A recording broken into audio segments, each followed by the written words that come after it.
O tópico 6 fala sobre linhas de força, ou hoje em dia, né, os livros já trazem como linhas de campo elétrico, linhas de campo magnético, linhas de campo gravitacional e assim sucessivamente, tá certo? Então as linhas, elas representam a distribuição do campo elétrico, nesse caso aqui da carga Q, no espaço, tá certo? Elas não são vetores, tá legal?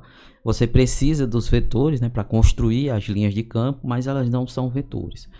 Em princípio, o que a gente precisa aprender direitinho é que as linhas de campo, elas saem do corpo positivo e elas chegam no corpo negativo, tá certo? Tá bom? Então elas são de afastamento no corpo positivo, elas são de aproximação no corpo negativo.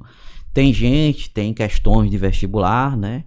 Elas são geradas no corpo positivo e elas são absorvidas, digamos assim, no corpo negativo, tá certo? Então, quando Q maior que zero, isso aqui é positivo, né?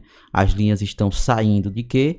Quando Q maiúsculo aqui for menor do que zero, as linhas estão entrando em Q, tá bom? Quando eu tenho uma carga positiva, uma carga negativa, né? Eu tenho exatamente o que eu falei, as linhas saindo do corpo positivo e chegando ao corpo negativo, tá certo? Veja, tem linhas aqui desse lado também, tá? As linhas chegam ao corpo negativo. Quando eu tenho duas cargas, ou duas positivas ou duas negativas, é mais ou menos isso. As linhas, elas são distorcidas, né? Por causa da presença da carga de mesmo sinal. Como a gente sabe, é repulsão, né? Como se as linhas tivesse o fenômeno da repulsão entre as linhas, tá certo? Quais são os comentários que eu vou fazer? Quais são as, digamos assim, as características para você construir as linhas de campo? Aqui são figuras relativamente simples, mas se você tiver, sei lá, uma garrafa metálica que está carregada, entendeu? Como é que eu vou fazer o campo elétrico dela? Se eu tiver duas placas carregadas, um capacitor e assim sucessivamente, aí o desenho do campo elétrico vai ficando cada vez mais difícil.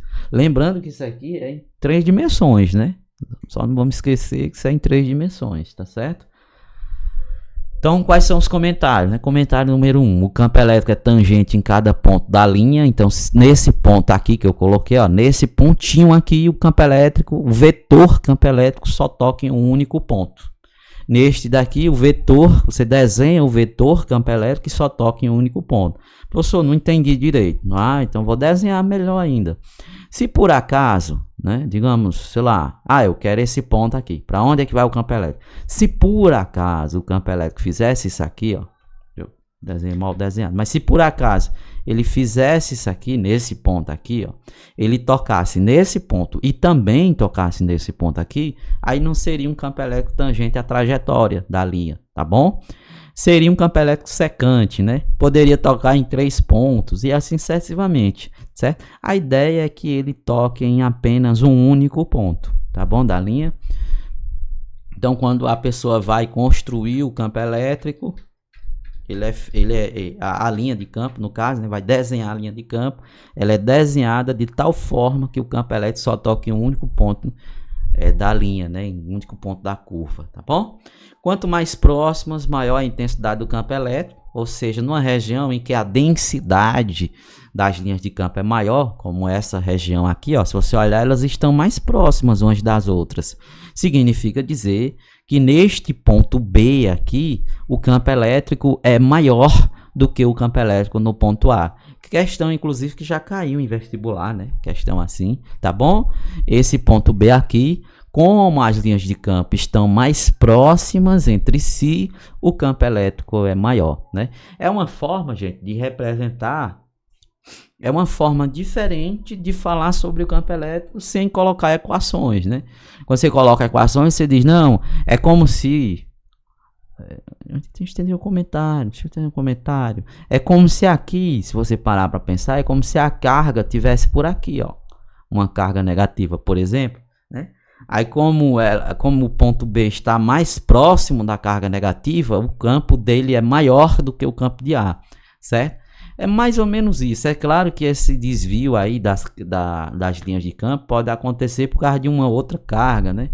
De repente essa carga aqui é positiva, aí uma pessoa veio e colocou um objeto aqui positivo, sei lá, alguma coisa. Quando chega nessa região, vocês lembram que elas são desviadas, ó? Vocês lembram aqui que elas são desviadas? Então, quando tem um outro objeto com a mesma carga, aí ela desvia, tá certo? É como se fosse isso, essa é a ideia, pelo menos, tá certo? Elas mudam, elas fazem essa curva aqui, é porque pode ser que tenha, né, algum outro objeto aqui que influencia nas linhas de campo, né? E ele tem que ser de mesmo sinal, porque se for sinal diferente, elas iam sair do positivo e chegar no negativo, e assim, né, sucessivamente. As linhas nunca se cruzam, tá certo? Professor, não entendi. E agora?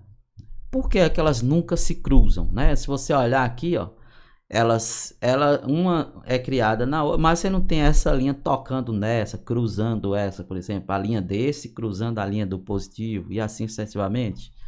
Por quê, pessoal? É o seguinte, na característica 1, né, no comentário 1, eu estou dizendo que o campo elétrico é tangente em cada ponto da linha, de uma única linha, certo?